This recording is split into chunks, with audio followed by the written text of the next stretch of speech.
La pareja. El origen del linaje. Capítulo 4. La magia del encuentro. En el fondo, todo estudio del árbol genealógico se basa en el encuentro emocional, en el sentido ideal, y pasional, en el sentido sexual, de mujeres y hombres, casi siempre inesperado, algunas veces milagroso. Generación tras generación las parejas, impulsadas por un deseo inconsciente de realizar un amor que desean perfecto, se debaten contra la trampa de sus árboles genealógicos tratando de lograrlo. Las circunstancias de estos encuentros son infinitas y casi siempre tan extraordinarias que nos hacen dudar de ser individuos dotados de razón sólida. Porque en el lujoso restaurante, para combatir su resfriado, ella se quitó los zapatos y se embadurnó la planta de los pies con la mostaza. André Breton cuando es embrujado por Leonora Carrington. Porque la vi llegar a mi clase de pantomima con unas gafas cuadradas. Marcel Marceau cuando se fascinaba por Huguette Mallet, su futura esposa. Porque en su exposición de pinturas vi una palabra grabada en un cuadro pequeño pegado en el techo y para leerla tuve que trepar por una escalera blanca. La palabra escrita era Yes. John Lennon, cuando se da cuenta de Yoko Ono, es la mujer de su vida. Porque durante la representación de mi obra, el juego que todos jugamos, una mujer se reía lanzando unas atronadoras carcajadas que me vi obligado a conocerla, yo cuando descubrí a Valerie, la madre de 3 de mis hijos. Después de mucho resistir, los amigos nos obligan a ir a una fiesta. Una bella desconocida nos embiste con su automóvil. Nos seduce la voz de un hombre que habla en la oficina de al lado. Encuentros que parecerían imposibles, accidentes, coincidencias, detalles que nos fascinan.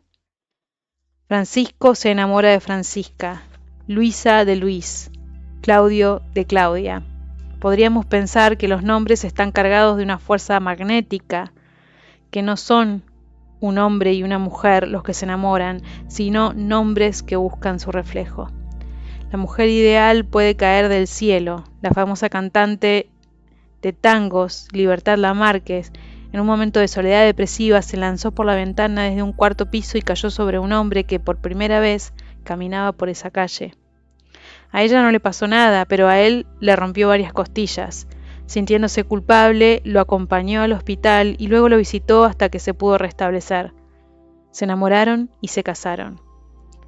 El doctor Arthur Janov, creador de la terapia del grito primal, en su libro Sexualidad y Subconsciente, afirma: el universo es indiferente, nuestra existencia, nuestro modo de vida, nuestro sufrimiento, nuestra personalidad no le interesa. El universo se interesa en una sola cosa, la perpetuación de la vida. En el plano cósmico, solo el sexo es importante. Estamos aquí para hacer el amor, para ser fecundos y prolíficos. Cada uno de nosotros es una máquina genética cuya finalidad fundamental es la de reproducirse. La sexualidad es vital y todo el resto es secundario. Pensando que verdad es lo que es útil, preferimos afirmar que si el universo es indiferente respecto al individuo egoísta, tiene proyecto para la raza humana. Pensando que verdad es lo único que es útil, preferimos afirmar que si el universo es indiferente respecto al individuo egoísta, tiene proyectos para la raza humana. La finalidad de la humanidad no es solo reproducirse, sino ir mutando para crear conciencia. Cuando el doctor Janov afirma, adornamos nuestra sexualidad con grandes principios como la moralidad y el amor, pero en definitiva solo se trata de procrear. Sin duda, todo resulta mejor si la pareja está enamorada, pero lo que cuenta es que se acoplen y tengan hijos. Habría que agregar una palabra: tengan hijos conscientes. En el encuentro de una futura pareja, El incidente más insignificante en apariencia tiene causas semejantes a raíces que atraviesan varias generaciones. Los seres humanos no se unen como animales motivados por el celo. En su unión hay el deseo inconsciente de lograr una descendencia consciente, capaz de alcanzar un día el amor impersonal y la comprensión universal.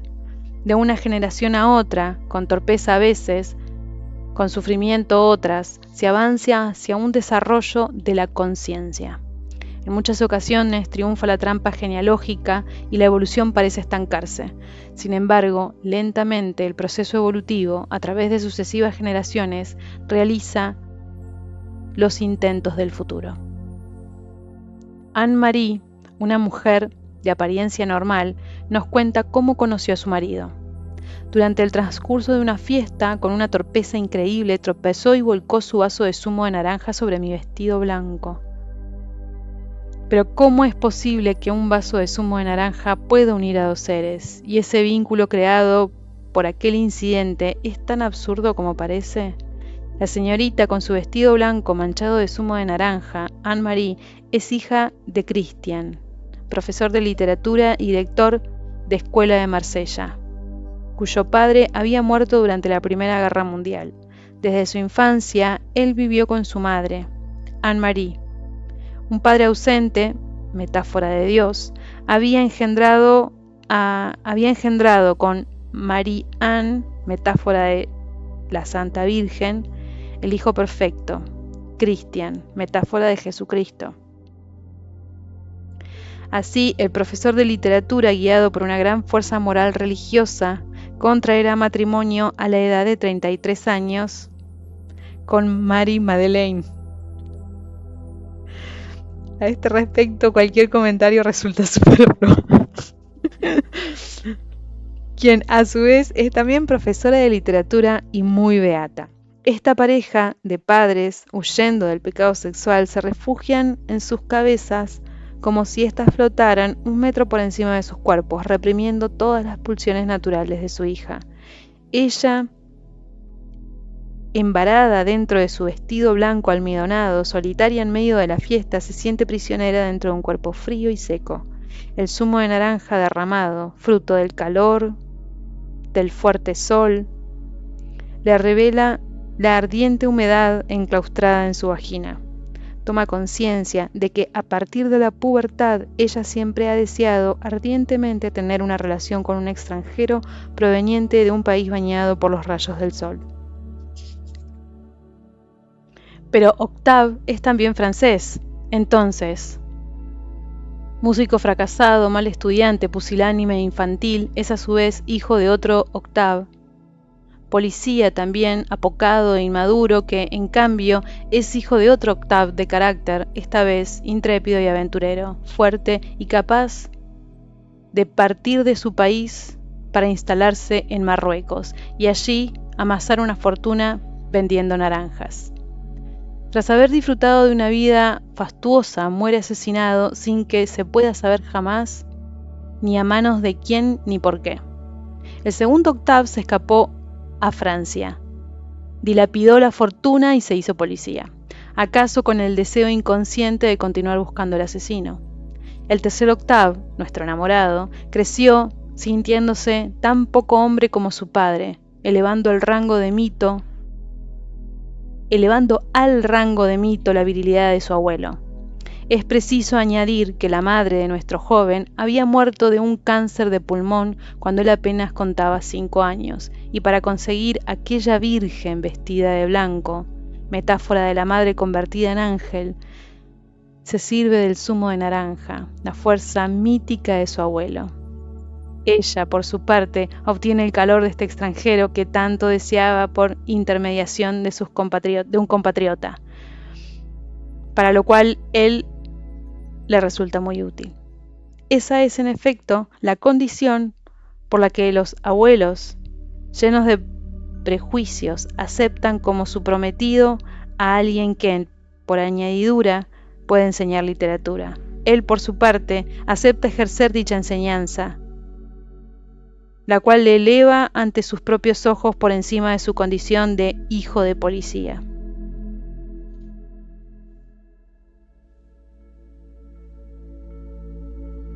Alfred Richard Horace, 1873-1934, discípulo inglés del ocultista George I. Gurdjieff, desarrolló en su obra Del amor y otros ensayos la idea de que somos varias personas en una sola, tres según su maestro.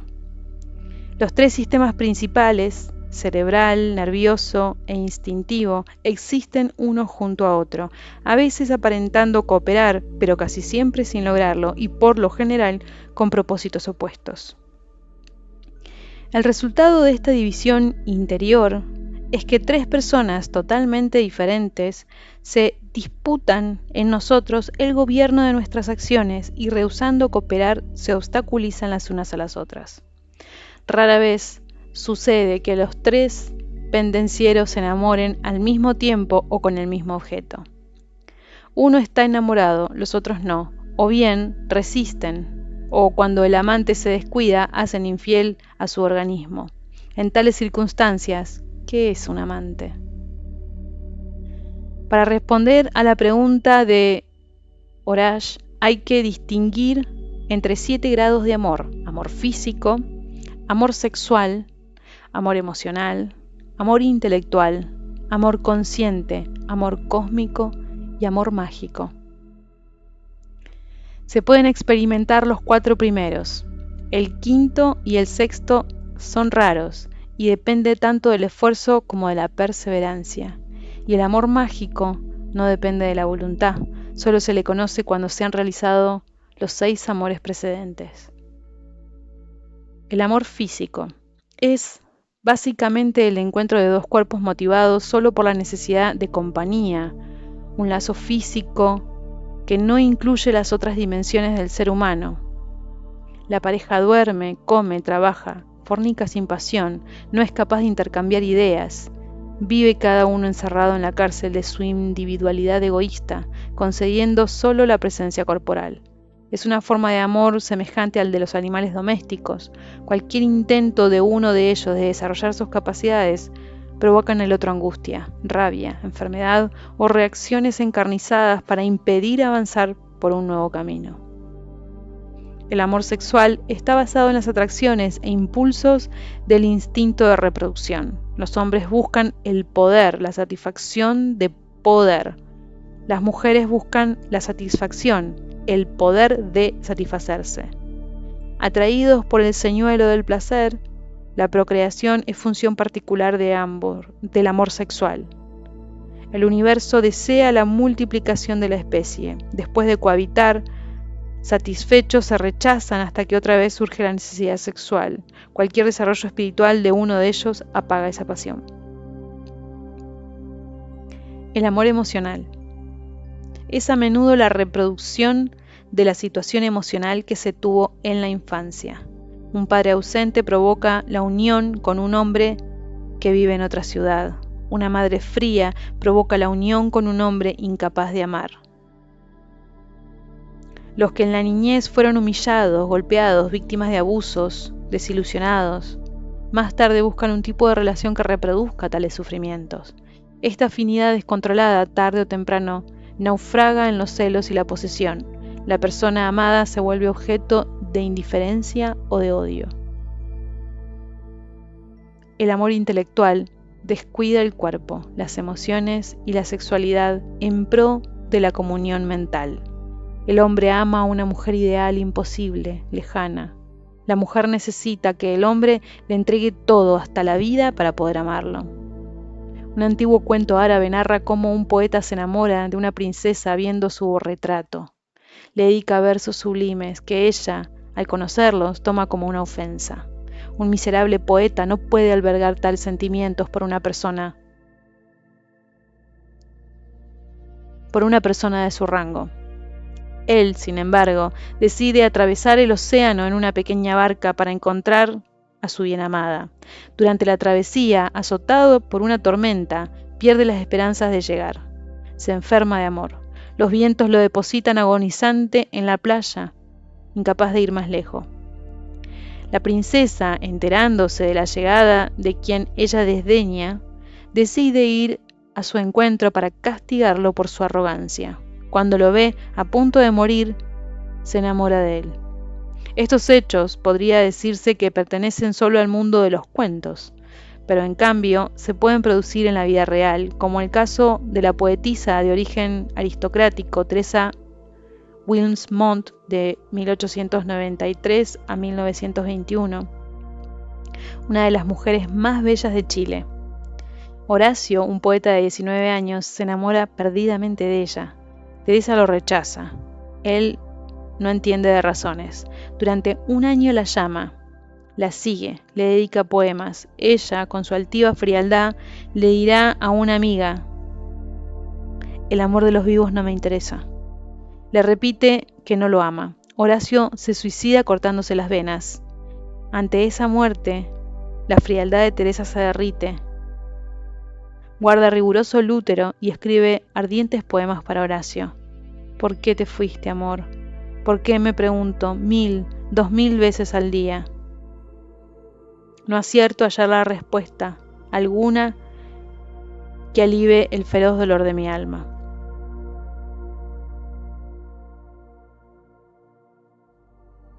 Estos 4 grados de amor pueden asociarse de forma incompleta uniéndose 2 o 3 aspectos.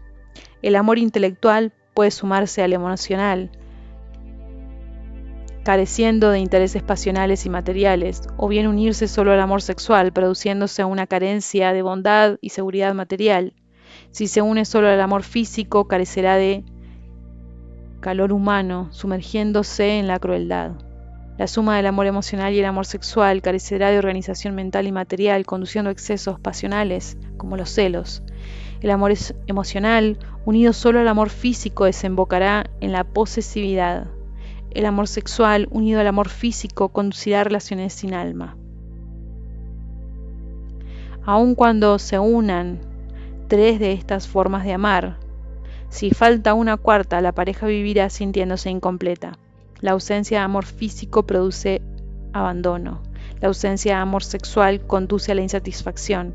La ausencia de amor emocional provoca indiferencia. La ausencia de amor intelectual sume a la pareja en la incomprensión. Es posible lograr un equilibrio material y una paz espiritual si los 4 amores, al comienzo disociados, se unen, para lo cual hay que desarrollarlos hacia una entrega carente de egoísmo. El amor físico debe abandonar los deseos de posesión.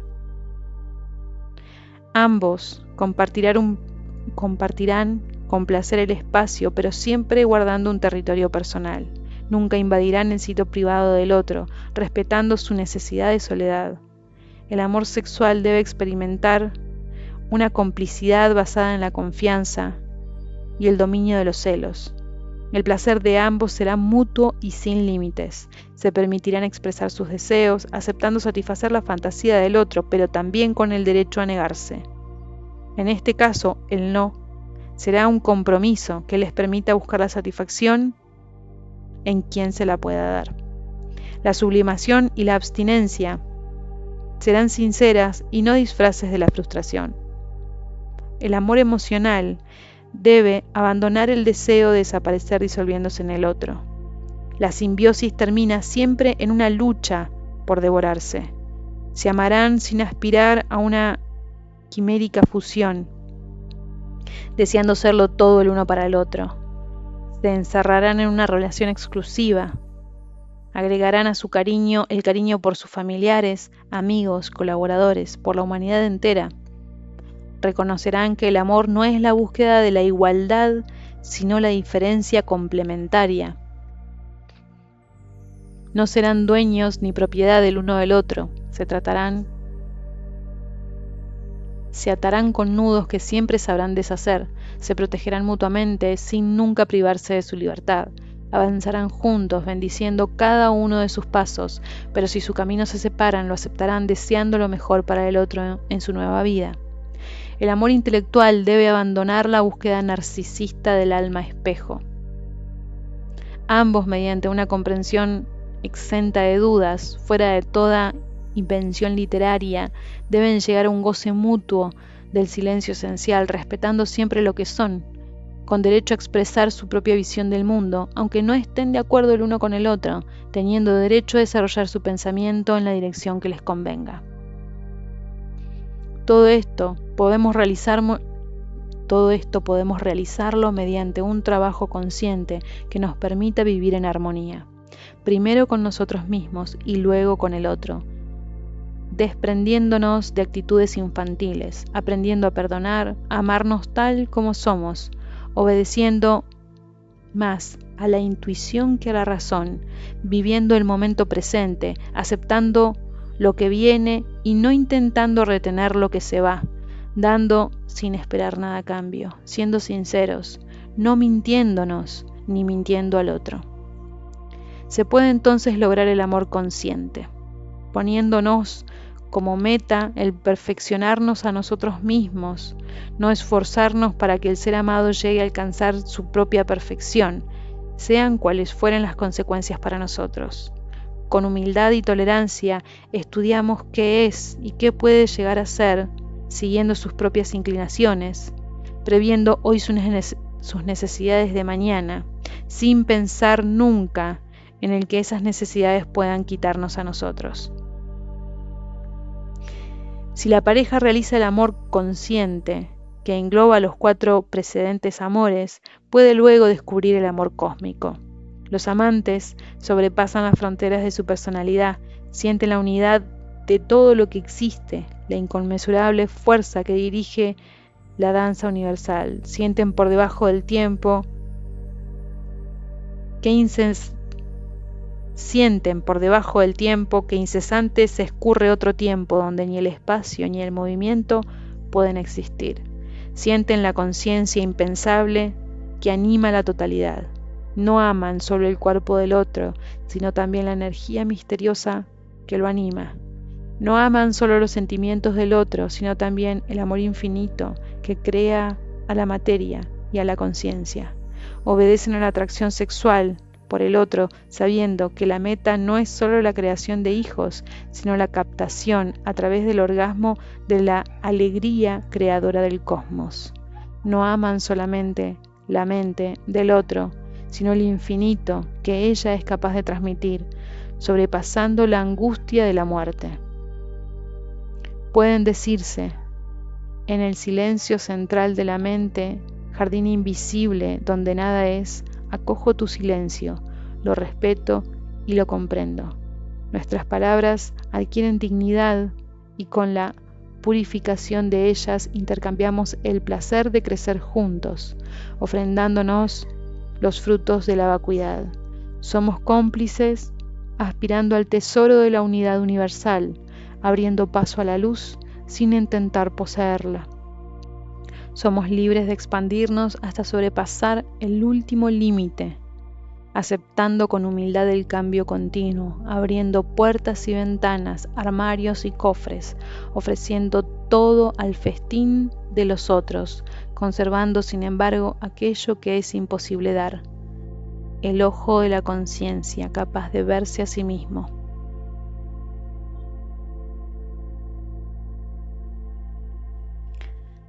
Ambos, que en ninguna parte son algo de alguien y en ninguna parte tienen algo que sea de ellos, unidos por el amor mágico, realizan el andrógino espiritual. El deseo más profundo de la especie humana es lograr la unión complementaria de una mujer y un hombre, ideales, capaces, por su integración interna y externa, de aportar a la humanidad un desarrollo material y espiritual. Este amor supremo, que no puede ser descrito con palabras, ha sido deseado por místicos, alquimistas, magos y poetas. En cada civilización se la retrata con personajes o símbolos. La mítica pareja imperial, China, Fuxi o Fushi, y su hermana Nukwa o Nuwa.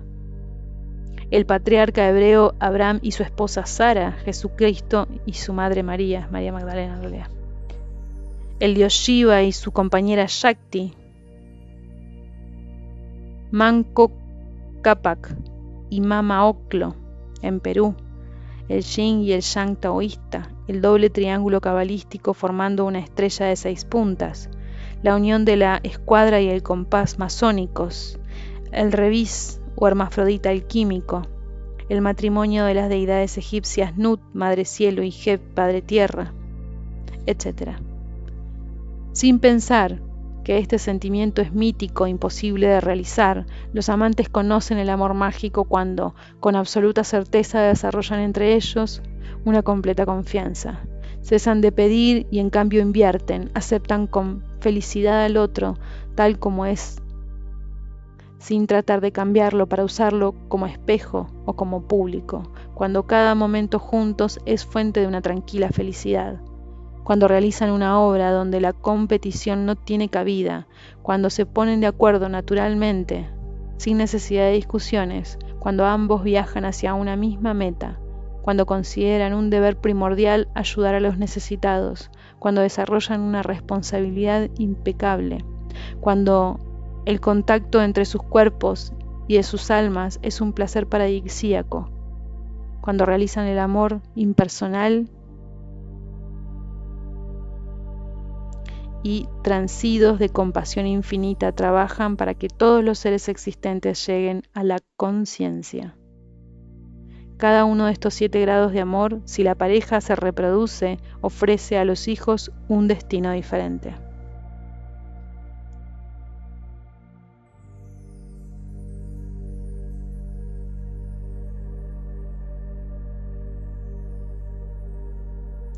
La pareja en mi árbol.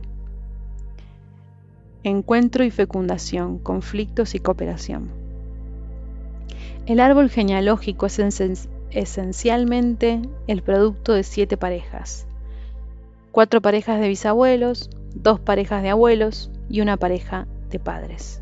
Por supuesto, si vamos remontando el árbol progresivamente, el número de parejas se multiplica a cada generación hasta llegar a alcanzar una cifra fantástica que sobrepasaría ampliamente la población del planeta. Esta extrapolación nos devuelve a los orígenes de la humanidad e indica que todos somos hijos de una misma fuente, como así lo atestiguan los muy numerosos mitos fundadores o religiosos cuya figura central es una pareja original, divina o humana, Adán y Eva, Marduk y Sarapanit en la Mesopotamia, Isis y Osiris en Egipto, Shiva y Parvati en la India, etc. Como ya hemos visto anteriormente, el árbol genealógico se disuelve en la memoria colectiva al cabo de 4 o 5 generaciones.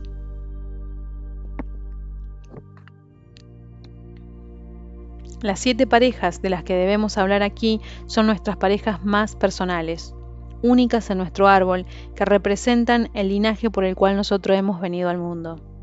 Cualquiera que haya sido la relación entre estos hombres y estas mujeres, desde el caso ideal de fueron muy felices y tuvieron muchos hijos, hasta situaciones con tintes trágicos, violaciones, abandonos, viudedad, etc.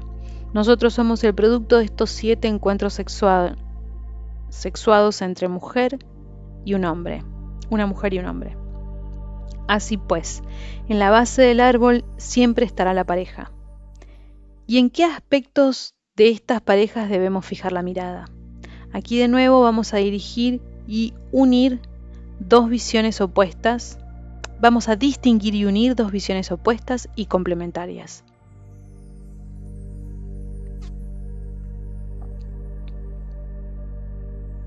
Si nos referimos a las fuerzas de repetición del pasado, nosotros somos hijos de nuestros padres.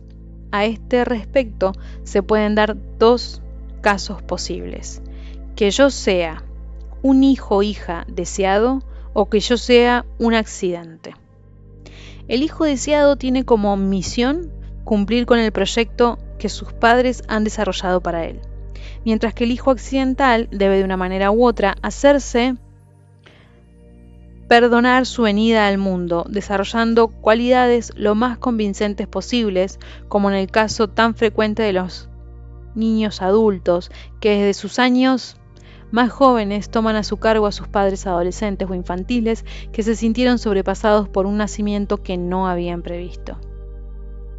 Pero si nos referimos a las fuerzas creativas del universo, también podemos tener en consideración que nosotros no hemos sido engendrados por nuestros padres, sino a través de ellos.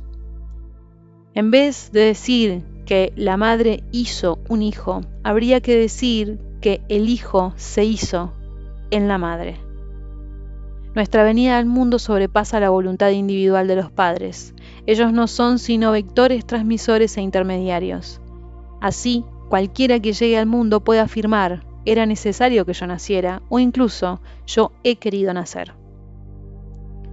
El encuentro de los padres, cualquiera que sea la naturaleza del mismo, es pues un acontecimiento que habrá hecho posible este nacimiento indispensable.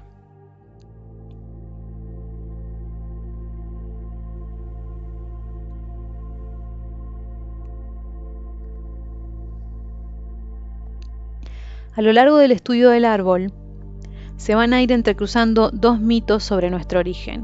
Uno de ellos participa en nuestra formación repetitiva y determina nuestro destino como herederos del árbol genealógico. Mis padres me han hecho nacer, yo debo ahora devolverles la energía invertida, cumpliendo el proyecto que ellos han formado para mí y reparando las faltas que yo haya podido cometer. El otro signo es nuestra capacidad creativa, que va a hacer de nosotros unos mutantes de nuestro árbol genealógico.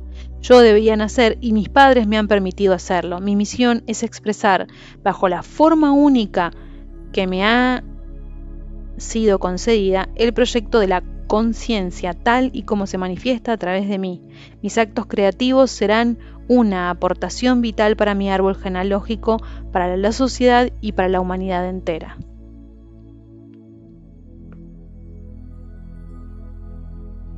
Para poder entender este trabajo nos hace falta, pues, comprender los dos aspectos de la pareja en el seno de nuestro árbol. El aspecto heredado del pasado, embebido de ensoñaciones románticas, de tradiciones, de rencores, de conflictos y de repeticiones de todo género, y el aspecto correspondiente a la llamada del futuro, en el cual toda pareja lleva en ella el germen de una unión sagrada, haya sido o no realizada en la historia de las generaciones precedentes. Y ahí hay una marquita con un 1 y abajo la aclaración de esa marquita. Nos vamos a centrar en la pareja heterosexual, en la medida en la que los árboles genealógicos son frutos de parejas compuestas por un hombre y una mujer. Pero este capítulo también puede aplicarse absolutamente a la relación en la pareja homosexual, que hoy en día y progresivamente está en pleno proceso de convertirse en pareja parental.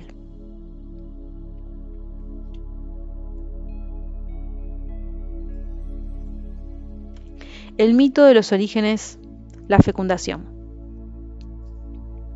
El destino del árbol genealógico se encuentra en la base de la concepción de que la familia se hace a partir del esperma y de un óvulo. Para superar la guerra de sexos y concebir el milagro que nos ha engendrado, conviene antes de cualquier otra cosa revisar el concepto que tenemos sobre la fecundación.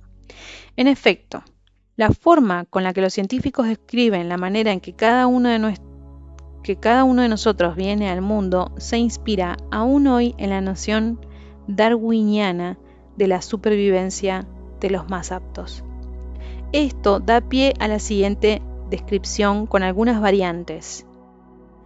En cada eyaculación, un ejército de espermatozoides guerreros se lanza a la conquista de la fortaleza, el aparato genital femenino, donde el codiciado botín, que es el óvulo, yace tranquilamente en los recovecos de la trompa.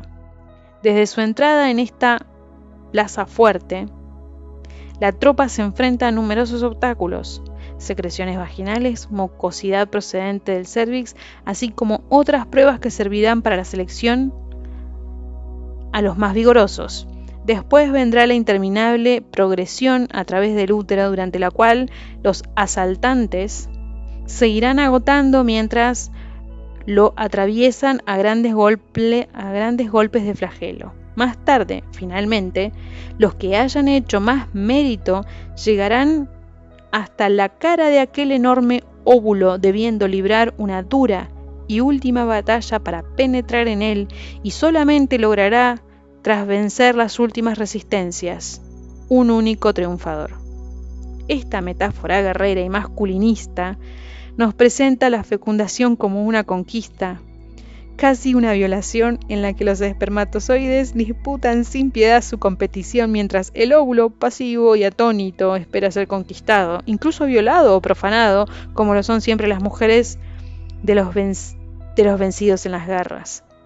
Pero desde no hace mucho tiempo se tiene la información de que el orgasmo femenino podría eventualmente facilitar la progresión de los espermatozoides en su recorrido a través del útero y las trompas. Una teoría que se encuentra entre las más progresistas de las conocidas últimamente. Todos nosotros estamos marcados, conscientemente o no, por este mito fundador salido de la ciencia del siglo XX, marcada a su vez por las concepciones sociales y culturales occidentales. ¿Y qué ocurriría si nos permitimos reescribir la historia de nuestra propia concepción según criterios más útiles y universalistas? Después de todo, ciertos científicos como el ginecólogo y tocólogo sueco Lars Hamberger se han interesado muy en detalle por esta aventura que es la concepción de un ser humano y de las técnicas in vitro que permiten observar desde mucho más cerca. He aquí por qué se puede reescribir la historia a la luz de sus observaciones científicas. 2. Acá hay otra aclaración. Lennart Nilsson y Lars Hamberger, Nacer la gran aventura. Hace referencia al libro. Imaginemos por unos instantes que la fecundación, lejos de ser una lucha encarnizada de los espermatozoides por la conquista del óvulo, sea producto de una fabulosa cooperación entre lo masculino y lo femenino al servicio de la conciencia. Esta teoría está inspirada en el tarot, donde el resto de los arcanos mayores se despliega entre el loco masculino, el mundo femenino, los dos principios fundamentales, Le Mat y Le Monde. El loco, ayudado por el impulso de su perro, con un pequeño atillo, se lanza en búsqueda del mundo. Por lo que respecta a el mundo, este vuelve su mirada hacia el loco y parece apelar a todos sus deseos. El encuentro entre estos dos arquetipos tiene como consecuencia el nacimiento de la totalidad del tarot. Uno y otro son a la vez activos y receptivos. El loco, energía pura, obedece a la llamada de el mundo, mientras que el mundo, apaciblemente desplegado entre sus cuatro energías cósmicas, los cuatro símbolos en las cuatro esquinas de la carta, recibe activamente la energía de el loco. Pero, ¿y si ocurriera lo mismo con los gametos que nos engendran? Se puede pensar, pues, que el óvulo elige y atrae hacia él a los espermatozoides más adaptados para hacer nacer a ese ser que debe venir al mundo. Obedientes ante la poderosa llamada, los espermatozoides colaboran unos con otros, como lo haría en un equipo deportivo, con el fin de facilitar el avance de los individuos escogidos en dirección al óvulo. La realización de uno de ellos es el triunfo de todos. En cada eyaculación se produce una descarga de líquido seminal con unos 500 millones de espermatozoides. Gran parte de los mismos, incluso en el caso de un individuo joven, contienen eso que los científicos describen como defectos que les impiden fecundar el óvulo. Pero en realidad, ¿en qué consisten tales defectos? Si dejamos a un lado los prejuicios de origen machista y darwinista, se hace evidente que no todos están destinados a consumar la fecundación. Millones de ellos se movilizan con el objetivo de neutralizar la acidez vaginal para pasar a continuación a través del cuello del útero.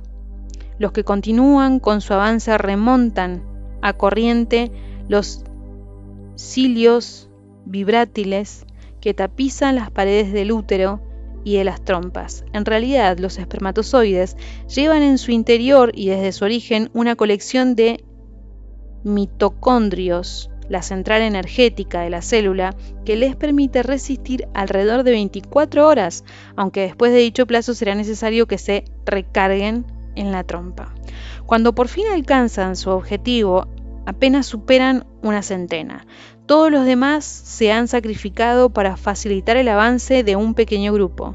Durante este tiempo, el óvulo ha ido descendiendo por la trompa, donde se impregna de una capa viscosa de células nutritivas que, en su mayoría, no serán utilizadas, aunque una parte de ellas sí ayudará a los espermatozoides a abrirse camino hacia esa otra capa más dura y elástica que uno de ellos acabará penetrando. Para conseguirlo, los espermatozoides deben deshacerse del acrosoma, un revestimiento en el extremo de sus cabezas cuyas enzimas les permite disolver la pared del óvulo. Esta tarea supondrá, de nuevo, el sacrificio de la mayoría de los espermatozoides restantes.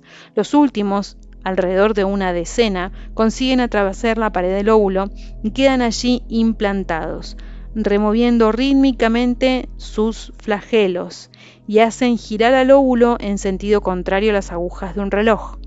En este movimiento, el mismo de los planetas, del Sol y del universo, une al óvulo a la danza cósmica y le carga una inmensa energía. En este preciso momento, cuando el óvulo elige por motivos que probablemente tengan que ver con el inconsciente y el supraconsciente de la madre, el espermatozoide que se convertirá en su aliado para la creación de un nuevo ser, el elegido a cuyo éxito han colaborado todos los demás espermatozoides, es atraído hasta el interior del plasma celular y, a una velocidad vertiginosa, la composición de la envoltura del óvulo cambia, cerrando el paso al resto. El espermatozoide elegido pierde su flagelo, que ya ha cumplido su misión, y se aproxima al núcleo genético de la mujer, atraídos el uno hacia el otro por lo que se podría describir como un amor infinito. Ambos se fusionan. Lo que les permite permanecer unidos es el movimiento vigoroso de los espermatozoides restantes que continúan haciendo girar al óvulo durante unos días. Antes de morir, permiten que el óvulo fecundado se deslice a lo largo de la trompa y encuentre su camino hacia el útero. 500 millones de seres han colaborado para que solo uno de ellos tenga el privilegio de engendrar un ser humano. Si suscribimos esta interpretación que se apoya a hechos científicamente comprobados y que tienen el mérito de ser bastante más reconfortantes que el mito en vigor, muy bien se puede afirmar que en esta relación óvulo-espermatozoide no hay ni violación ni conquista, sino que muy al contrario. Se da una fabulosa atracción mutua alimentada por una colaboración sin descanso de los espermatozoides entre sí, así como todo el aparato genital femenino con las células masculinas. De igual forma, podemos imaginar que se produce un orgasmo en el momento en que el óvulo se abre y el espermatozoide se deja absorber en la nueva unidad que van a crear juntos.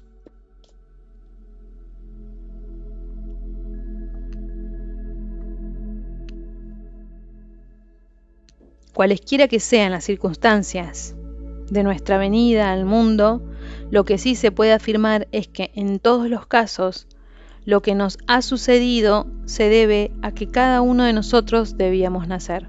El mito fundador moderno, establecido a partir de la ciencia, puede servirnos para afirmar la necesidad milagrosa de nuestra propia existencia, en lugar de devaluarnos imaginando determinadas interpretaciones que se fundan en un azar ciego.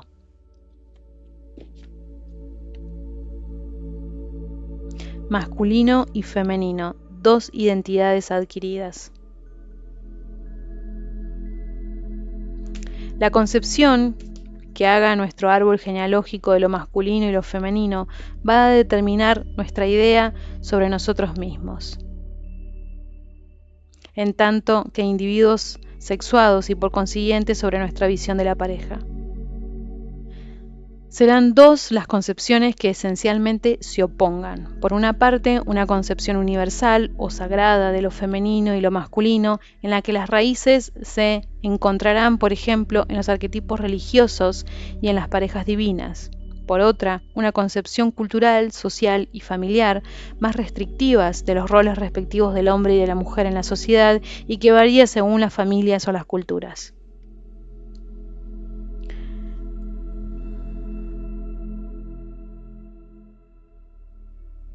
lo masculino y lo femenino en mi árbol. La familia mantiene siempre una determinada postura, manifiesta o latente, sobre los signos y manifestaciones de la identidad sexual. Dicho en otros términos, el concepto de lo masculino y lo femenino en nuestro árbol genealógico comienza precisamente por la concepción que se tenga tanto del óvulo y el espermatozoide como de las secreciones y los caracteres sexuales secundarios. Las generaciones que nos han precedido no tenían en general acceso a la contracepción. La atención sobre estos temas es tan diversa que el amor, la sexualidad, la organización social del matrimonio, la incertidumbre del hecho de engendrar han creado en todos los árboles genealógicos cierto número de problemas, de tragedias incluso, cuyas consecuencias padecemos nosotros, muy particularmente nuestra propia concepción de lo masculino y lo femenino. Es frecuente, por ejemplo, que el esperma sea considerado como algo sucio, similar a una deyección o una maldición, cuando las mujeres han tenido más embarazos de los que buenamente podrían soportar. No es raro que ellas mismas maldijeran al esperma masculino. Si, por ejemplo, una antepasada falleció en el parto tratando de traer al mundo a su primer hijo, el árbol genealógico puede formarse una idea del esperma como si fuese un asesino. El esperma es asimismo enemigo del amor, porque un embarazo no deseado o no aceptado socialmente puede dar lugar a auténticos daños, vergüenza, abortos que ponen en peligro la vida de la madre, expulsión de la familia, miseria, suicidio impuesto por la necesidad de restaurar el honor mancillado, abandono del hijo, etc. Por esta razón, no es raro que los hombres pertenecientes a estos árboles vivan con una concepción de su sexo infravalorado, tengan la impresión de guardar excrementos en los testículos o experimenten un gran rechazo hacia su propio esperma. Ejemplo de un caso. Un hombre superviviente de un cáncer de testículo acude a consulta. Viendo su árbol genealógico, descubrimos que su madre había concebido un hijo, él, a espaldas de su padre, para poder retener a aquel hombre. El padre se sintió traicionado y atrapado a causa de este secuestro de su esperma, pero fiel a la moral social establecida, jamás abandonó a aquella mujer con la cual solo tuvo otro hijo más, una niña. Este hombre vivió siempre con la impresión de que sus testículos portaban una materia susceptible de encarcelarlo en una mazmorra familiar. Nuestro consultante decidió a una temprana edad que él no tendría hijos y se hizo practicar a los 30 años, la edad de su padre cuando lo engendró, una vasectomía que impidiera a cualquier mujer aprisionarlo como su madre habría hecho con su padre. Una mujer que se queda encinta contra la voluntad de su compañero no le hace padre, sino por el contrario, le priva de la paternidad. En el caso de nuestro consultante, la madre había trasladado sobre su hijo su demanda de afecto y su angustia por ser abandonada, reforzando aún más la angustia de encarcelamiento legada por su padre. Inversamente, el esperma puede también ser una vía de agresión. Durante las guerras civiles se producen violaciones en masa, como por ejemplo en la reciente guerra de los Balcanes, donde los soldados nacionalistas serbobosnios, llevados por una ideología fundamentada en la purificación étnica, tenían órdenes de violar a las mujeres musulmanas bosnias y purificar así sus vientres. La eyaculación se convierte entonces en una afirmación de poder, una venganza que se ejerce concretamente sobre mujeres extrañas al clan, pero cuyo origen se encuentra en realidad un odio tenaz a la madre. En virtud de estas mismas herencias, muchas mujeres viven con un concepto desvirtuado y negativo de lo que tienen en el vientre. Cuando se pide a una mujer que padece esta idea que se concentre en las sensaciones e imágenes que le reenvía su aparato genital, es frecuente que tengan una visión mutilada del mismo. La conciencia de la totalidad de sus órganos, vulva con labios y clítoris, vagina, útero, trompas y ovarios, es muy a menudo tan fragmentaria como imprecisa. Son numerosas las mujeres que sienten que su sexo es algo sucio, sombrío, vulnerable, habitado por cuchillos o féretros, por zarzas y espinas.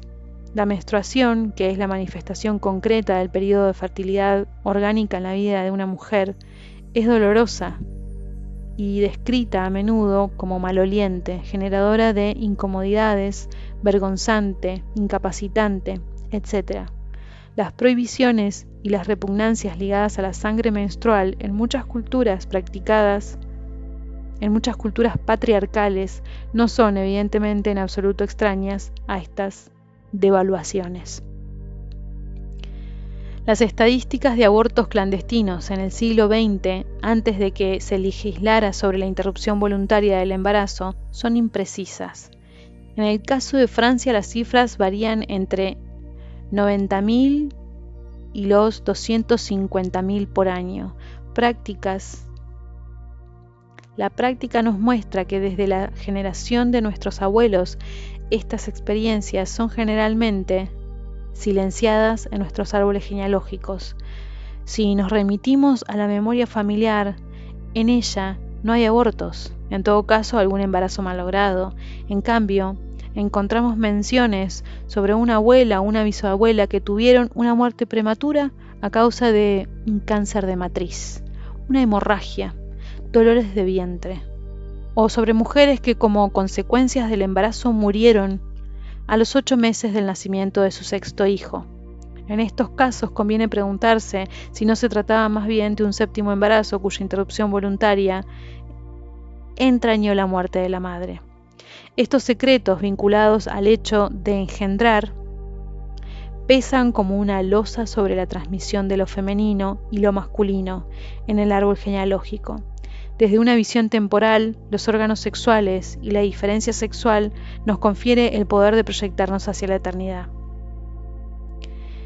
El encuentro esperma-óvulo puede llegar a frustrar tanto a un hombre como a una mujer, privándolos de su libertad o de su destino personal si se encuentran ante un embarazo no deseado.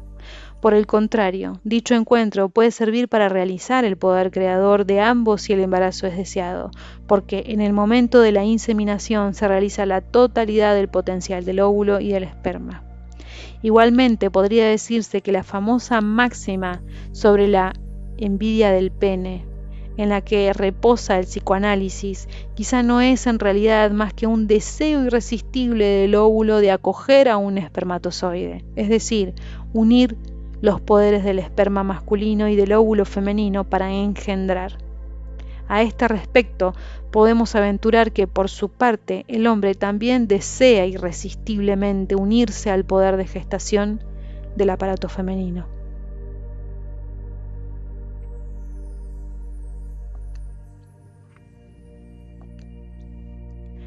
De todo esto deriva, a veces muy deformado, el concepto sobre lo femenino y lo masculino. El peso de la ideología social es igualmente muy importante. ¿Cuáles son los roles tradicionales dados a las niñas y los niños, al hombre y a la mujer, en la cultura y la familia de la que proceden? Así, la forma en la que las parejas del árbol genealógico han vivido en común o han gestionado sus inevitables tensiones o conflictos genera, por lo tanto, una determinada herencia. Estos serían los elementos de base a considerar para que recapitulemos acerca de qué concepción del árbol nos han transmitido las dos polaridades sexuales. Unas cuantas preguntas pueden ayudarnos a aclarar esta concepción adquirida. ¿Cuáles son los roles sociales asumidos por los hombres y las mujeres de mi árbol? Los datos sobre el dinero, el trabajo y las labores domésticas son de carácter igualitario. En mi árbol, ¿en qué se distingue la educación recibida por las niñas de la recibida por los niños? Por lo que observo, ¿cuáles son las competencias de cada sexo? En el caso de las mujeres, ¿su feminidad está definida solo por la maternidad u otros criterios específicamente femeninos, belleza, capacidad de seducción, dulzura, etc.? según la cultura vigente o por criterios más universales, elegancia, viveza, inteligencia, etc. En el caso de los hombres, ¿cuáles son los signos de virilidad destacados por el árbol? Fuerza física, riqueza, habilidad, dotes intelectuales, etc. ¿Hay en mi árbol genealógico personas que en general hayan manifestado durante toda su vida una particular animosidad contra un determinado sexo? ¿Puede ser mi árbol portador de máximas reductoras de lo femenino y lo masculino? ¿Cómo reacciona mi árbol ante la adolescencia y la aparición de los caracteres sexuales secundarios? ¿Qué ocurre cuando llega el momento de las primeras menstruaciones? ¿Se tiene en consideración? ¿Han culpabilizado los padres a la masturbación? ¿O han respetado la necesidad de intimidad de los adolescentes? La reacción de toda persona noble que observa su árbol genealógico, es decirse, si está claro, veo en mi linaje cosas que hoy en día encuentro aberrantes o inaceptables, pero en aquella época y dentro de aquel contexto eran algo normal. Todo el mundo se comportaba o pensaba de la misma manera. Pero en realidad, en todas las épocas han vivido seres conscientes, libres, generosos, visionarios, etc. En consecuencia, puede ser muy útil preguntarse, ¿qué es lo que ha impedido a mis ancestros formar parte de esos pioneros y los ha mantenido encarcelados en prácticas y creencias estancadas? Con el reciente auge de los Gender Studies, filosofía de género, se nos presentan hoy en día una serie de teorías extremas según las cuales el género, masculino o femenino, sería una pura construcción política y social, alimentando a las niñas pequeñas con dietas pobres en proteínas y empujándolas a cuidar su apariencia física en detrimento de otras cualidades, y ofreciendo a los chicos automóviles o juguetes bélicos y afirmando que ellos no tienen derecho a llorar. Los padres se hacen cómplices de un orden político y social que fabrica arbitrariamente un género masculino y otro femenino. En cuanto a nuestra propia educación, podemos tener una vigilancia más atenta de estas teorías ultracríticas. ¿Cómo han hecho de mí una chica o un chico? ¿Cuándo ha habido de mimetismo en la formación de mi identidad por querer ser aceptado? ¿Qué aspectos de mí he descuidado, incluso rechazado, para poder convertirme en un chico o una chica aceptado por mi familia, mi sociedad y mi cultura? Por contra, otras teorías actuales sostienen que esta confirmación de la identidad, gentil y receptiva en el caso de las mujeres, agresiva y activa en el caso de los hombres, es en realidad un bien que prepara a niños y niñas en sus roles sociales. Pero esta educación orientada obliga al individuo a adaptarse a una sociedad preestablecida que le fuerza a vivir su propio futuro como una mera reproducción y aplicación del pasado.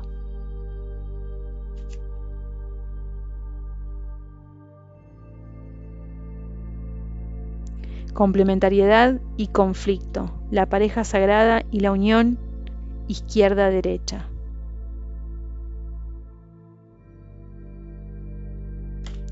La complementariedad de lo femenino con lo masculino es una cualidad afirmada por todos los grandes mitos religiosos, no solo de cara al engendramiento, sino también para la formación de una pareja que tenga una acción conjunta en el mundo. Hacer un hijo no es la única manera de engendrar conciencia. Toda pareja tiene como finalidad crear una conciencia en común, encarnar un proyecto, un discurso, una obra, etc. El episodio de las bodas de Caná en los Evangelios es un ejemplo excelente de esto. Jesús y María no son una pareja en el sentido sexual y parental del término. Sin embargo, es María quien se convierte en este acontecimiento, en el motor de la acción. Cuando se acaba el vino, ella presiona a Jesús para que haga su primer milagro, no tanto como madre, sino como energía femenina complementaria de su activo masculino.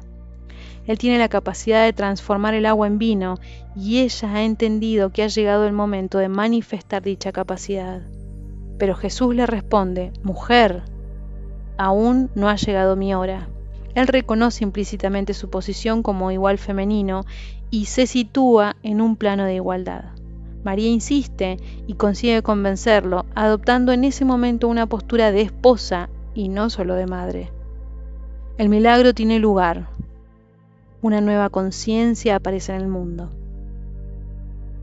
De igual manera, Sherezade en las 1001 noches consigue retrasar 1001 noches su decapitación ordenada por el sultán, que hacía cortar la cabeza de las mujeres después de haberlas poseído. Sherezade se convierte en esposa e igual femenino de este poderoso hombre,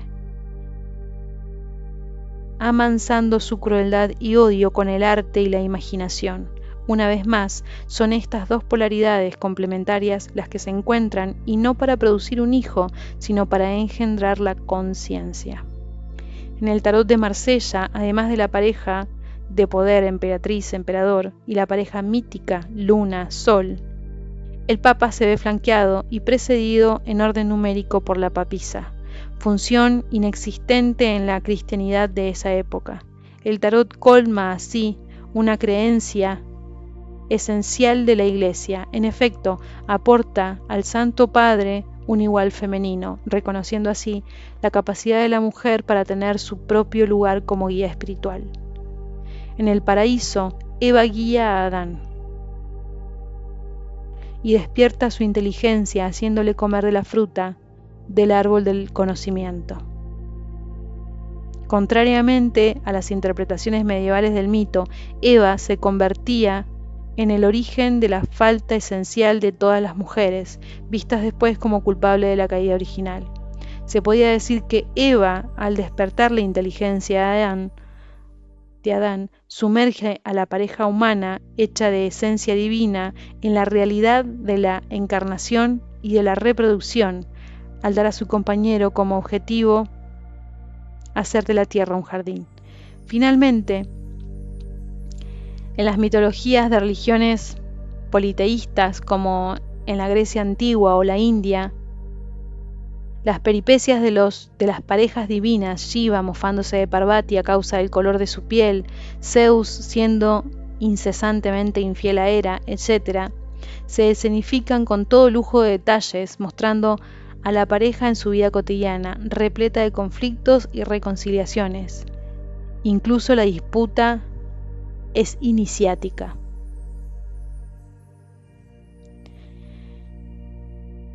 El sueño de una pareja sin conflictos revela niveles de conciencia infantil y adolescente. El niño tiene necesidad de imaginar a su padre y a su madre todopoderosos, indisolubles, sólidamente unidos el uno al otro como una entidad enteramente consagrada a su felicidad y a su seguridad. Esa es la razón por la cual los cuentos de hada terminan siempre con la reafirmante fórmula: y vivieron felices y tuvieron muchos hijos. Esta visión no concierne nada más que a un nivel de conciencia infantil. En la adolescencia, con el descubrimiento del primer amor, el sueño se vuelve romántico, es una pasión que durará siempre y con el mismo nivel de intensidad, es decir, con el nivel energético de un adolescente en pleno crecimiento, en plena efervescencia hormonal y todavía libre de responsabilidad en el mundo que le rodea. En la fórmula que aparece en las comedias románticas del cine occidental y oriental. Es la fórmula. Se puede poner sobre la pareja una mirada más o menos luminosa o sombría, pero la actitud adulta consiste en aceptar que siempre hay un momento en el que el conflicto puede convertirse en algo fecundo. Esta unión complementaria de elementos disímiles en que la colaboración produce una totalidad armoniosa, podemos encontrarla en la imagen del Tao, donde los símbolos del Yin y el Yang se interpenetran sin fin. Como ya comentamos en otro capítulo, en el árbol genealógico, la línea materna se despliega a nuestra izquierda y la paterna a nuestra derecha. La izquierda, que es el lugar del corazón, es más receptiva, y en una humanidad formada generalmente por personas diestras, asume el rol materno de la estabilización, mientras que la derecha asume la de acción, la destreza y la fuerza, que remite al rol paterno. La neurología moderna nos enseña que el hemisferio derecho del cerebro, que gobierna la parte izquierda del cuerpo, es también la sede de la conciencia del presente, del lenguaje en imágenes, de la música. Su cognición es la de la unión, se vive unido al todo, en unos estados que nos remiten al amor, al éxtasis, a la iluminación. Nos permiten tener la experiencia de la globalidad, de la belleza y de la perfección. Aprende por medio de los 5 sentidos y de manera kinestésica. El hemisferio derecho no establece diferencia entre el yo y el todo. El hemisferio izquierdo, por el contrario, es el que gobierna el lado derecho del cuerpo y vive de la memorización del pasado y de la planificación del futuro. Aprende y piensa con el lenguaje.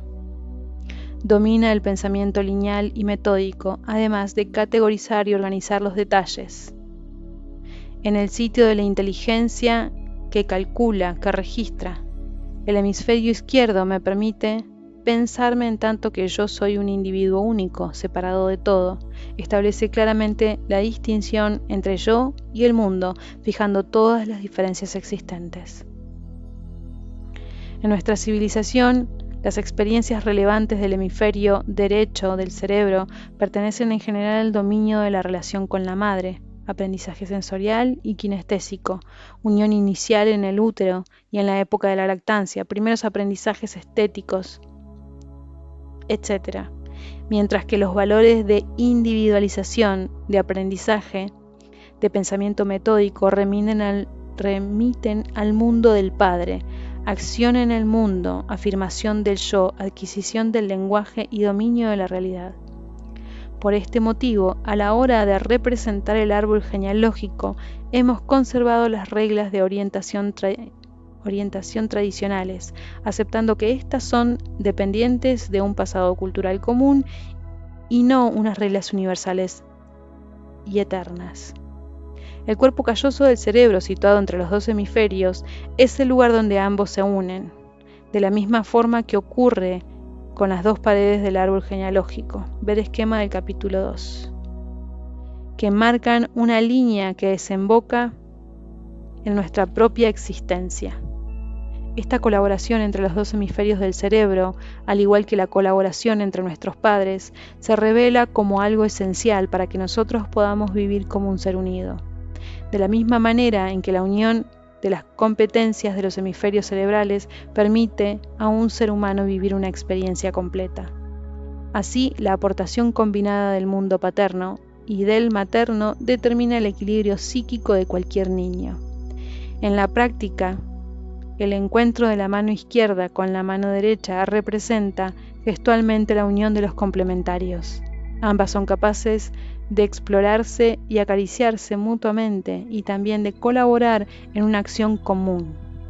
En el caso de pertenecer a una persona atenta y cultivada, cada una de ellas puede llevar a cabo su propia ocupación sin perturbar a la otra.